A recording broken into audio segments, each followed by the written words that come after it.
What is up, YouTube family? We're back with another subscriber first wholesale deal interview. And today, man, I got my man Gabe on to share with you guys. After he closed his first wholesale deal, he went on to close what 42 more deals after that?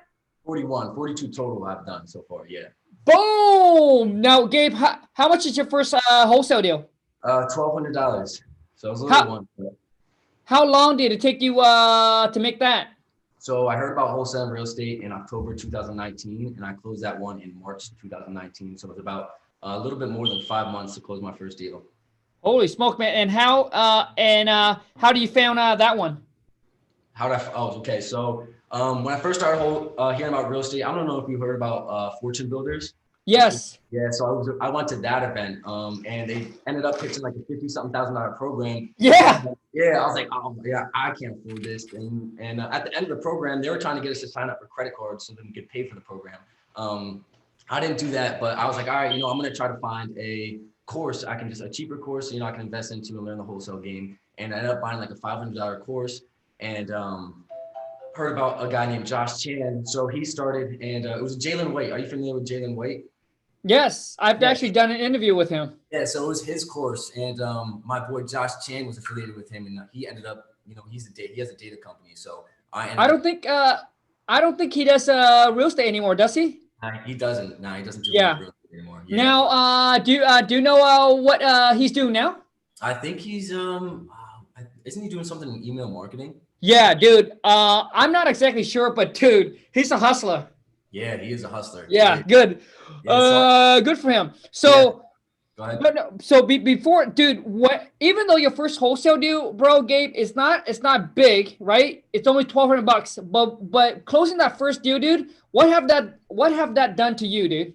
Yeah, so that was my first time ever, making a check like besides 9 to 5. So I was not working a 9 to 5, and my goal was to work my 9 to 5 while I continued to, do the wholesaling thing. And once that Smart. takes over and I start doing a bunch of deals, I'll let that take over full time. So I'll be driving around truck, driving for dollars, listening to your podcast, listening to your Friday cold call things, and then right before I get on a call with someone, I'll listen to your like one of your podcasts and then get on my calls, and I would just kept going, dialing one by one, going driving for dollars, doing everything under the sun, by myself. So I was getting lists, just cold calling, cold calling, cold calling. I was going through Facebook Marketplace, Craigslist, and I ended up striking this first deal on Facebook Marketplace. It was a for sale by owner. I ended Whoa. up hitting them up right away. I would scrape Facebook Marketplace and Craigslist every day for sale by owners. And this one I got lucky with, ended up talking to the owner. It was an owner, it wasn't a wholesaler. And then finally went out to the property. And I used to go to this meetup I don't know if you ever heard of the app called Meetup. So Yep. it's an app, yeah. So I went to a bunch of like in-area events with local real estate investors and things like that. So once I got this deal, I ended up getting it under contract, and I really had no clue what I was doing besides like I knew kind of like how to do the first half because I was always listening to podcasts and things like that. So I locked it up, and then I had no clue how to do the second half. So as soon as I locked it up, I texted everyone that I networked with at those meetup events, and this one guy named Roger, he hit me up. He hit me back up, and I thought he was a buyer. So he's like, "You want to JV the deal?" And he ended up being a wholesaler. And I was like, you know what, fuck it, let's JV the deal, and I can learn the whole entire back process from you. So he's already done Smart. a bunch of deals. So I was like, I'll just JV this with you. So we ended up JVing it together. They found the buyer the next day, and they taught me the whole entire, like, how to insert the title, how to like assign an assignment contract, and the whole entire back half of it. So I ended up JVing like my first 4 deals with them, because of that. So I just wanted to learn the back process. I knew like this was a good opportunity for me to provide value to them, for them to teach me like the whole entire process. So that's what I did. And, we went to the closing together. It ended up being like almost like a little bit less than a $4,000 total check, but we split it and JV'd it. So it ended up being around 1,200 each. But I learned the whole entire process of wholesaling. And, as soon as I picked up that check, it was just like a spark in my eye. I was like, this is it. I'm going to run with this. Because before I used to have the shiny spoon syndrome and do all different types of things I would see on Instagram, someone doing Forex or something like this. So I was like, I'm just going to stick to this one thing. I seen success. I got my first check, so I'm just gonna run with this. So that's what I did. And I just started expanding from there. Once I seen that check, it was little, but it was mighty. It literally changed everything for me. Nice, man. Bro, congrats, dude. Thank you, man. Congrats, bro. So now, okay, so you found the deal off of the Facebook Marketplace. For those of you who don't know, you just need to Google it. Just meetup.com. All right, meetup.com. Search for real estate investors, network with them. also join your local RIA. I highly recommend you join your local RIA. You will find all kinds of people there, private money, hard money. You'll find attorney. You'll find, all the wholesaler, fix and flipper, contractor, network with them. A lot of you will be like, well, Kong, I don't know how to calculate rehab. Dude, when I first started, I know nothing about fixing houses, dude. Right? So network with contractors and just leverage other people's skill set, knowledge, or information or connection, whatever you need to do. Okay. Exactly. Nice, bro. So, dude, now how do you guys find the buyer? So they have they've been wholesaling. So Roger ended up actually working for one of the number one wholesaling companies in Philadelphia, and he ended up quitting. So he's on an NDA technically, but so he was like being super low key about it. So he had a big list of buyers, and he ended up finding the buyer the next day. Just ended up doing an email blast. The buyer was interested, and so they ended up going to look at the property, and they signed it the next day. And then they did the whole process, I just followed along, got on all the calls with them, and just learned the process. And I did that for about 4 times with them, and until I really got comfortable to do everything by myself. And I still, JB, we just closed an actual deal yesterday or on Friday. We closed a really big deal. It was in Philadelphia. It was a $60,000 assignment. We had 3 people on it. My boys that brought me the deal, they made $20K.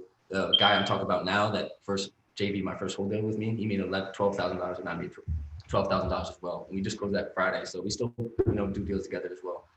Nice, so bro. Nice. Now, dude, Gabe, how old are you now, bro? 23. I'm 23. Okay, dude. Why don't you give us a little background about kind of like who you are? Did you go to college? Like, why do you decide to take this entrepreneur route and all that, bro? Just a little background. Yeah. So in high school, I was never a good kid. I was around like bad people, did not so good things, got into like Xanax and things like that. But while I was in college, or while I was in high school, at the end of high school, I started flipping like shoes, and like I would go to the thrift store and like buy stuff at the thrift store and list on eBay. And I was always like buying and reselling things. So I always had like something about buying low and like just hustling. And then I would also post ads on like Craigslist. I found a Ty Lopez course I bought, and flip iPhones. So I would post ads on Craigslist to buy broken iPhones, used iPhones, and I would pay someone for cash via this on eBay and make about almost like 70 plus profit in return. And I never had the mindset though, so I was always spending money. I was always, just never keeping track of everything. And once I went to college, one of my best friends I went to middle school with, we went to college together. I was supposed to go play lacrosse. I ended up going to community college for a semester. I ended up dropping out before my first semester with one of my best friends from middle school to start a clothing brand. So we ended up starting a clothing brand, and I was really big into like the marketing. I went to school for business, so I like business. And I was doing, go ahead. What are you about to say? Bro, Gabe, man, I thought that I talk fast, bro. I do talk super fast. I'm sorry. Bro, you talk super fast. And dude, English is my second language, bro. So I'm trying to catch up. You know what I'm saying? I'll slow it down. Wait, Gabe. Just, I just want to point out some quick thing, man. One thing I want to ask you, dude. Were you pretty popular in high school? I wouldn't say like popular, but I was friends with everyone. Like I didn't have like a clique or anything. I was always friends with whoever, everyone always. Yeah, because the reason I asked that, bro, because to me, man, anyone that's in high school or whatever it is, if they're popular, they always seems to, obviously when you're popular, you have a lot of friends. They always seems to go down the wrong path. Yeah. I like not all of them, but I would say because like I was a nerd, dude. I was a nerd. I was a dork, right? I barely have any friends. I just got 2 friends. And most of the time I just go to school. I get picked on. I get bullied. I come home. I just play video games, right? Yeah. I never do drugs. I never smoke when so that's. So I want to point that out. But anyways, comment down below, like whoever can relate. I really want to know. Now, the next thing, Gabe, I want to ask you, bro, and I think this is so important for people to understand this. That you mentioned so high school, you were flipping what, shoes and phones. How much were you making at the time, dude? Dude, I couldn't honestly, it was barely anything, it was like scraps, I was literally like making $200, $300 from like an iPhone flip. But like I said, it was never tracked. I never tracked anything. I didn't have that mindset. So like that money went to, something that didn't matter. It would be going out to eat, shoes, spending on stupid stuff. So I never tracked it, right? So once I really got that mindset down and shifted my mindset, that's when, everything started to change for me. I started tracking everything, changing it from a hobby to a business. Good, man. So, dude, those of you who are watching this, I want you guys to very, very understand, because people don't understand this. People keep on thinking, I need to make more, but you're completely wrong. It doesn't matter how much money you make, it's what you do with the money you make, because, dude, I seen teens, 18, 19, dude, they make a boatload of money, but I promise you, 99% of them got nothing. 99% of them will live paycheck to paycheck. Like after they close this deal, they already blew all their money on the Gucci, the Louis Vuitton, right? The fancy car, all the flashy things, man. And then now they got to hustle and grind to get the next deal or to do the next deal. It's you guys got to understand, to have extra money, you got to be frugal. You got to live below your means. If you make 100 G's and you spend 100 G's or you spend 110, which most people do, you end up having none. Why do you think most people, right? Why do you think most people live paycheck to paycheck? It's because they spend more than what they make. It's easy. Making that money is one thing, but trust me, keeping it is a whole complete different game. It's a complete different game because listen, once you make 50,000 a month or 100,000 a month, it's so easy to go out there and drop and buy the Lambo, buy the Ferrari, buy the Rolls. Like it's so easy because when you look at that, you'll be like, hey, my monthly payment on that thing is only 5,000 or 6,000. And when you bring in 50 G's, that is nothing. But let me tell you what you don't understand. What you don't understand is the habits. You guys don't understand that. It's you're building up this habits, the habits of instant gratification, the habits of I make it, I want it now. Guess what? That 5,000 a month, dude, add it into your credit card bills, your other bills, dude. All these little things will add up. And once you have built such bad habits, it's extremely hard to get rid of the bad habits. Just like any kind of addiction. If you have a shopping addiction, same thing. Drugs addiction, same thing. Like when people get like people don't understand. Like it's the habits. All right. So for you to have the extra money, you got to be frugal. So Gabe, dude, how did you go from just spending to not? One day when I hit 21, for some reason, I was just like, I'm sick of my own shit. Just got sick of my own shit. So I just was like, all right, I need to do something. I ended up watching like this one YouTube video. It was like millionaire habits. There's these kids like trying millionaire habits for like a week. And it was like waking up at 4:30, doing all these little habits. So I ended up starting a morning routine. I started waking up at 4:30 a.m. every day. I had to go to the gym at 5, come home at 6, prayer, meditation, journaling, and doing all that stuff. And then I would leave for work at 7:30, get there at 8, come home until like 6 or something, and then come home and try to work on my stuff and like watch my courses and stuff. So I did that for like a year straight, just kept constantly waking up and doing all those little habits, and those little waking up and making my bed and just instilling those little disciplines into my life. And after a couple months of doing that, my whole entire life and mindset was completely changed. Bro, wow, dude. Doing that just changed my life forever. So Gabe, what books or what video did you watch that you can recommend? So a bunch of books like, for instance, Rich Dad Poor Dad. That's a good one. I was reading a bunch of Robert Kiyosaki mindset books. And then the video I watched on YouTube, it was like, it was Millionaire Habits or spending a week doing millionaire habits. And it was just these kids that just like listed all these millionaire habits that they were doing, waking up early, water, all that. And then they were like recording themselves doing it for a week. And then I seen that, I was like, oh, I'm going to try implementing this to my life. And so I just started doing the habits. It took me a little bit of sometimes not waking up and sleeping in.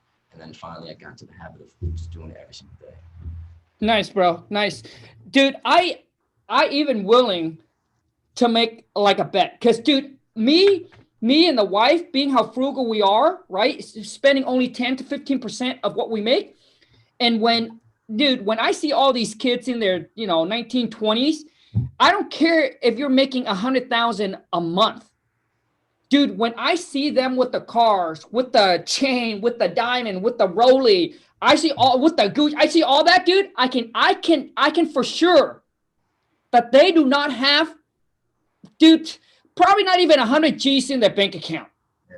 because I see you can make a lot, dude. But when I see all that, dude, the saving, because you got to understand, man, overhead, taxes, Yeah. right? So if you don't take the money you make and put into asset like real estate, where you can actually depreciate, so you can pay, so you pay very little in taxes. If they have none of real estate, if they have no real estates, and they're having all these cars, right? All these liabilities, dude. Their money, man, they got to pay 25-30% in taxes. Boom, gone. Yeah. So, anyways, dude, Gabe. Now let's talk. Let's get into So did you continue with college, or how do you pick the entrepreneur route? So you mean after I got my first deal? Yeah. Wait. Yeah. So you were still going to college, right? Yeah, so I didn't even get into, I dropped out of college and started a clothing brand. So I did that for like a couple of years. We really built that out. I built out the marketing side, and then my partner ended up having like a kid with this girl, and we split up. And after that, after we split up, I was like, the next best thing I knew was social media marketing agency. But while I started building that out, I went to the Fortune Builders event and found out about wholesaling. And then I was like, all right, this is kind of like marketing. I'm really good at the marketing already. Let me try it out. So then I just went into the wholesaling, got my first deal. And once I got my first deal, that's when I was like, all right, this is exactly what I'm going to do. And this is exactly what I'm going to stick with. And I'm going to just continue to build this out. And you just drop college after that? Yeah, so I actually dropped out of college once I started the clothing brand. So I was like, all right, I'm going to risk it all. I'm dropping out of college to start the clothing brand. And then that didn't end up working. And then I was still working a 9 to 5. But the day I picked up my check from my first wholesale deal, I quit my 9 to 5. And, so what were you doing at the 9 to 5? Construction. I was doing a lot of like fireplace building, like building stone walls. Oh, nice. And type of like some construction type of work. So that's what I was doing. But as soon as I picked up that first check, I ended up quitting my job and moving to Florida and just risking it. I was just like, I need to get out of my hometown. I grew up in my hometown, working that job since I dropped out of college.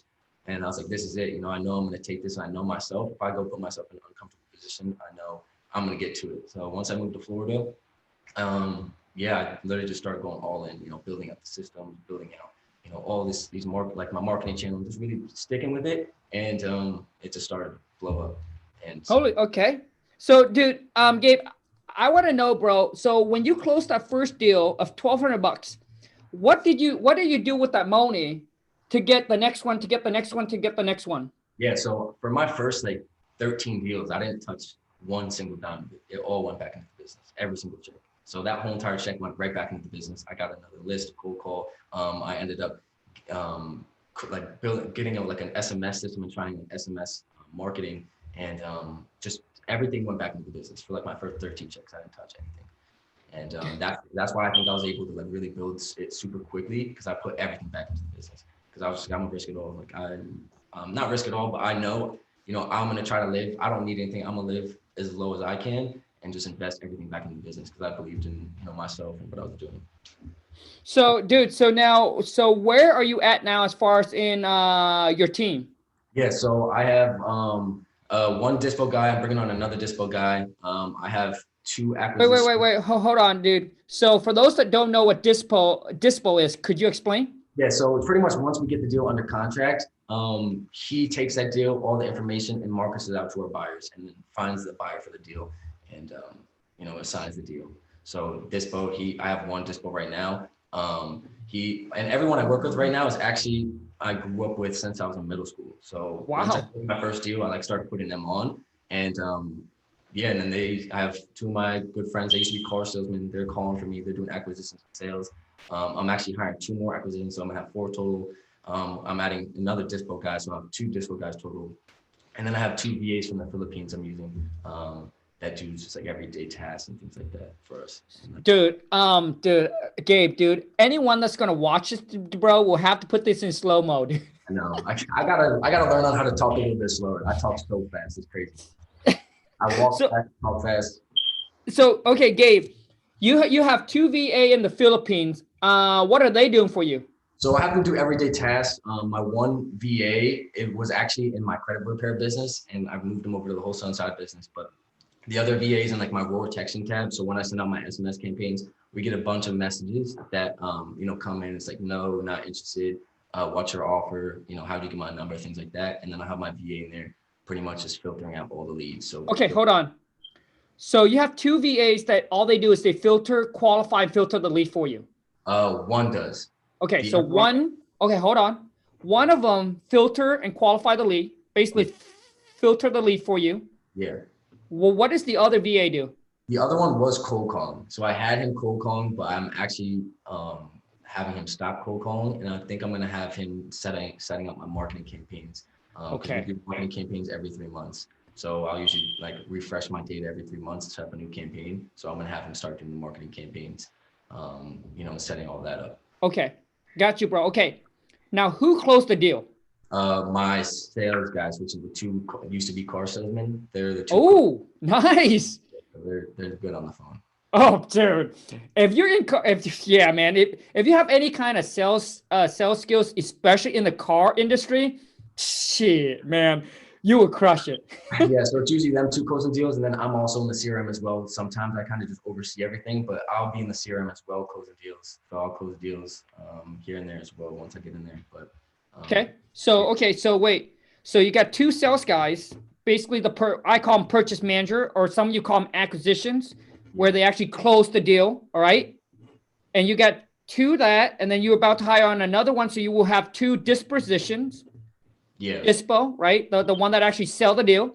yep, And then you just basically focus on obviously overlooking the team and collecting that money. yeah, making sure everything goes good. But yeah, I'm about to hire actually and keep the sales guys on just closing deals, because right now once they come in interested, they're getting on the phone with them and getting the information as well. So I'm about to hire actually two people to literally just be in the interested lead from the text messages, getting all the information, and then it goes to them to actually just close it. And I'm gonna like outsource the part where they don't have to get on the phone and get all the information from them. 'Cause Okay, right now, so gotcha, bro. So far, all the guys that work with you are your friend from high school or middle school? yeah, we grew up together. And yeah, we're all around together. They were doing Nice, bro. but I'm about to hire. Must be a lot of fun. Yeah, it's fun. It's really, really fun. I love, being able to make money with them, have fun while we're doing it. So, Good, man. So how do you pay him? so whoever closes the deal, gets 15%, and Dispo gets 7% every single deal. But I'm about to move up the percentages a little bit just because we're doing a lot more volume. So, I want them. Gotcha. Now, do you guys mainly just wholesale in Florida or where else? So we actually are from Pennsylvania, so that's where we started. I started in my backyard. PA? Easier. Yeah. So then once we moved to Florida, then we got into Florida and we do everything virtual in PA. So right now we're actually in Florida, PA, Arizona, California, and then North Carolina now. Dang. So you guys seeing, okay, Pennsylvania, Florida, Arizona, California, and where else? And North Carolina. Dang. Yeah. So NC. So now we're in a couple other markets. We're doing fix and flips now as well. We have about 7 fix and flips we're doing over in PA area. So that's the only place we're doing the fix and flips right now. Wait. Hold on a second.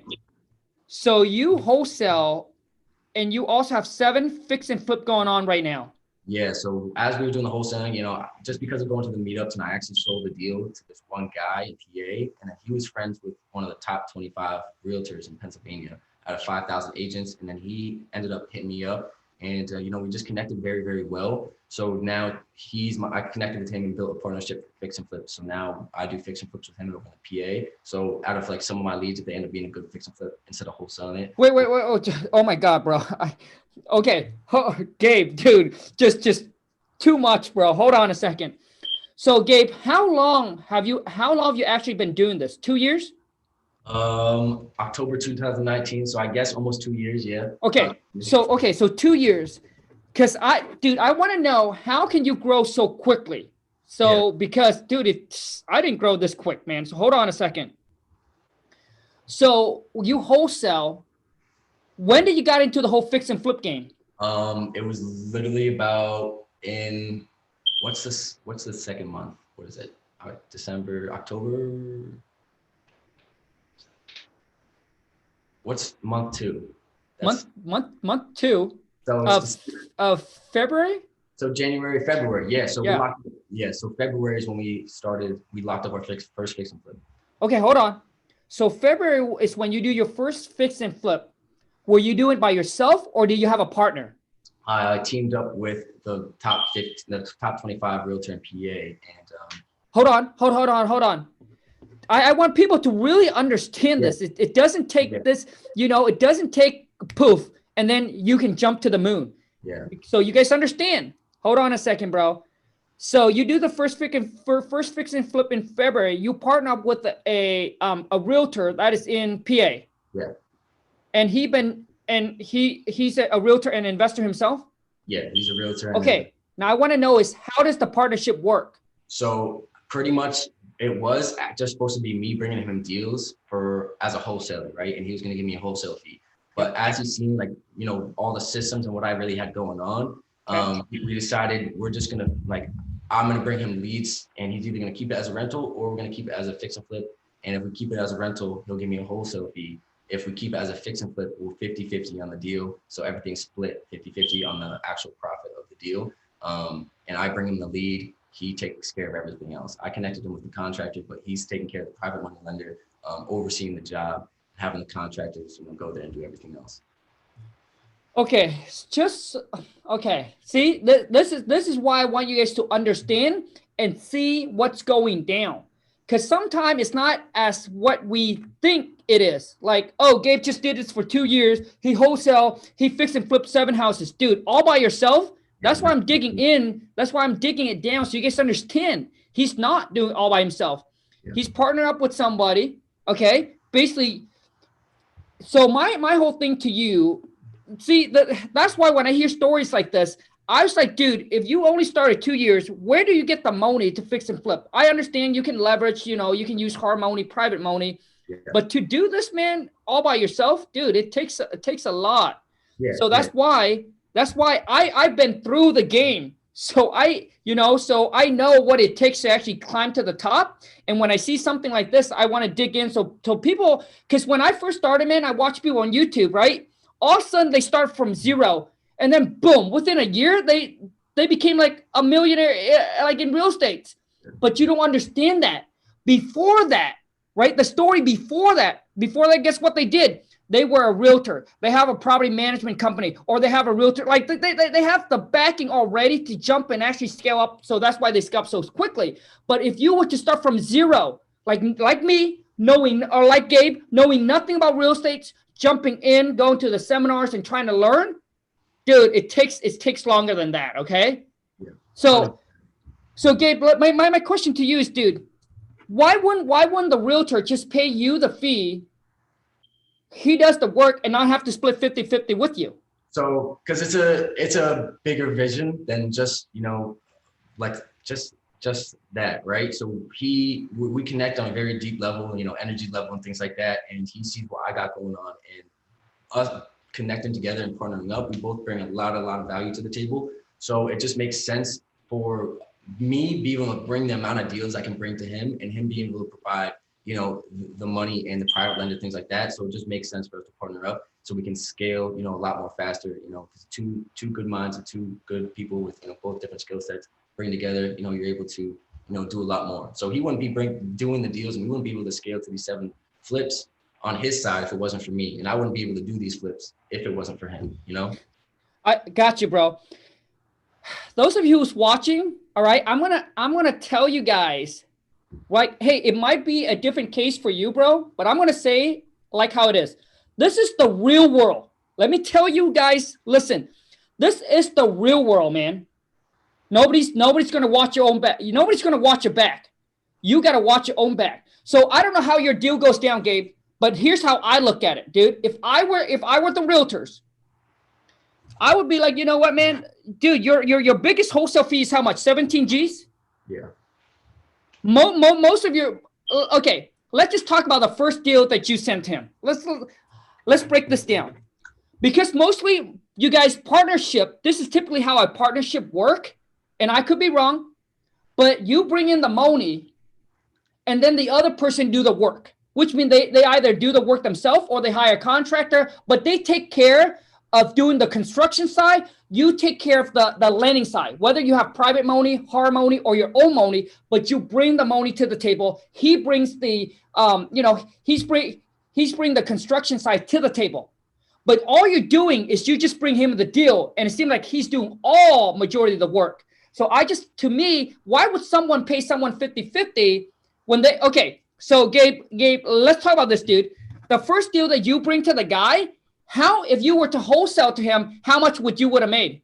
So I didn't we didn't even get to that point. I didn't bring him any deals yet to the point. We just networked, and then we were just on the phone for a couple times, and Yep. we ended up bringing up part that options, like, kind of just like if he were to do the like all Sure. his options, if he buys a rental wholesale fee, either if we fix and flip together as a partnership, or vice versa, we just keep Sure. it. So we did lay out all those options. But yeah, I'm the one that connected him with the contractor. So pretty much, he is just the money, right? He's the one with the lending. I have the contractors in place in PA and that are going through all of our deals. He doesn't even go to any of the properties. We just close on them and that's it. So Right. But I know. Okay, you have the contractor, but who managed the contractor, dude? So we have a GC that manages them. So now who managed the GC? So our GC is from me. So I've connected Eldon, which is my partner, with the GC. Yep. But the GC really he's familiar with what we do. So we really have to, besides our first initial, going inside the door, once we close the property, he's taking care of everything. They're going to Home Depot, getting all the supplies, and doing everything like that. But so you're telling me that no one managed the GC. So basically, Eldon, my partner, who's in PA, that lives in PA. He's he's there in the property. He goes to the property sometimes here and there. Not our first one we did, but our second one's not. So he's in contact with the GC. Okay. So, okay, hold on a second, dude. Listen, man, I did the whole fix and flip game for 5 years, dude. Yeah. I sucked. I almost lost everything. Okay. So I want everyone to listen to understand. Okay. So the realtors comes in with the money. Now you guys have 7 flip in the pipeline, but nothing has complete yet, or has there? We have 1 flip completely fixed and done, and it's sold? Under contract already. It's sold. Okay. It closes on the 11th. How much are you going to make on that? 60 net profit after all fees. So 60K, so which is 30 each. Yeah, 30 each. How much are you paying? Okay, so that's already taking into consideration of taking out all the general contractor fees and everything, right? Yeah, it's after everything, 60. Okay, so 30K each. See, the thing is, here's what I don't understand. That's all.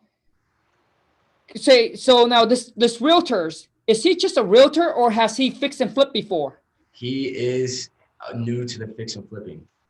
He's mostly a realtor, does a lot of realtor stuff. He's just getting into like the flipping. Got it. Hold on a second. See, if he's the realtors and he's been fix and flip, there's no reason why he would partner with anybody. He would just pay you 10 G's for your wholesale deal, flip this property and make the 50K himself, right? Yeah. So he doesn't have to split it. But what I understand is that he is a realtor, but does not have any fixing flip experience. Yeah, so he's new to the fix and flip stuff. So you find the deal. Yeah. He lines up the money. Yeah. And then you already have a contractor that does all the work. Yeah. See, okay, now it makes sense, bro. Yeah. So, okay, so now your in-house guy managed the GC. Yeah. Okay, got it. Okay. And then as an agent, once you once you completely rehab it, as an agent, he will list the market and go through the selling process. So he listed on the market and did all that and did the selling process. Okay, got you, bro. Okay, fair enough. So for those of you who's watching, listen, I fixed and flipped for 5 years. I'm not saying that there's people that have never successfully fixed and flipped and can do it on automatic where they have team and system in place. But man, let me tell you, I highly recommend that you guys just focus on one thing, which is just wholesale, stack the cash. Gabe, you tell me how this whole fix and flip go a year from now. Yeah. So to me, it's just like a new relationship. You get into that honeymoon stage. Everything is bubbly, rainbows and stars. So let me tell you guys, okay, Gabe, let me tell you a quick story. So the wifey has a friend, longtime friend. She recently dated this guy. They got married, right? I think they dated for a couple months and all of a sudden got married, whatnot. And she would tell my wife, my wife would tell her, she's like, that this is just like you guys are in the honeymoon stage, right? Like it will not be like this for forever. She's like, no, we'll be like this forever, blah, blah, blah. The wife's like, okay, we'll wait and see. Couple months in, they got in a fight. They argue. You guys, success is like success. The road to success is always under construction. Good marriage is always under construction. The wife and I still fight. So whoever you're dating and you're in the stage, it's called honeymoon stage, right? Like that will go away. But for you to be together forever, you need to work things out. You need to talk. Like there's a lot of things that need to be done to make sure the relationship lasts. Just like the whole thing, the whole fix and flip game. I did it for 5 years. I did it where I was a contractor, general contractor, they call me. I subbed everything out just to save money on the contractor. I subbed everything out. And then people tell me, hey, Kong, you know what, dude? It's less headaches if you find a GC and let them do all the work. I did that. I find a GC, and you guys think I don't hustle and I don't negotiate? Dude, man, I was waking up at 5 o'clock in the morning at Home Depot. I was out talking to contractors. So my whole game is I keep my life now very simple. I just wholesale. I do a quick turn. I wholesale. I take that money. I buy rental property. So I stack the cash. I buy rental property for cash flow. I don't get into the whole fix and flip. I leave it for somebody else. I make a little bit less, but you know what? No stress, no headaches for me. There's no money I have to come up, but it seems like Gabe find a partner that does all that. So good for you, bro. Wrong either. Even when I went down to the property when we were first doing the fix and flip, like I was in there doing work. This is our first fix and flip, so we had a problem and ended up, the first contract we used before we started using my contract, we had to end up taking him to court, and he wasn't doing the work, so we were in there for a little bit doing the work ourselves. And when I was in there, I was like, yo, I can literally just wholesale this, and just done none of this. This is so much work. At the end of the day, it's probably not worth it, So it's just kind of like almost like a testing thing for me, just because of how hot the market is and kind of just trying to take advantage of what's going on right now. Because we listed it on the market and we got 5K over asking, inspections. The market is just super hot. So I'm kind of just, just seeing how this goes. You're 100% correct. Not wrong at all. Probably may not last forever. But yeah, it was just kind of like a testing for me. This is the first time I'm doing something like this. So I just want to see how it go.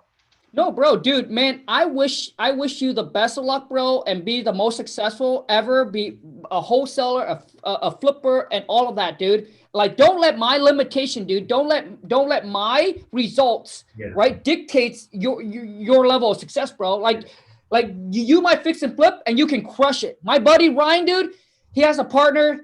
He has everything systemized. So he funds the deal. They do all the work, dude.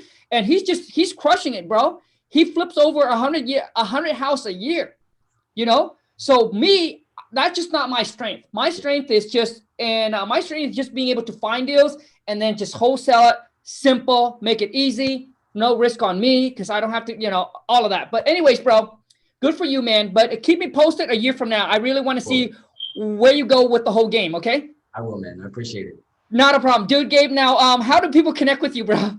Yeah, so you can, I'm always on Instagram. So Gabriel Kozel, my whole entire Instagram handle. And then I'm also on YouTube as well and TikTok, Gabriel Kozel. So all my handles are Gabriel Kozel. So you can feel free to shoot me a DM, whatever you guys want. And I'm an open book. Love to talk and connect with people. Bro, so you're on TikTok, Instagram, and where else? YouTube. And YouTube as well? Yeah. Got it, bro. Good, man. Now, Gabe, what are some last words that you want to tell the viewer, dude?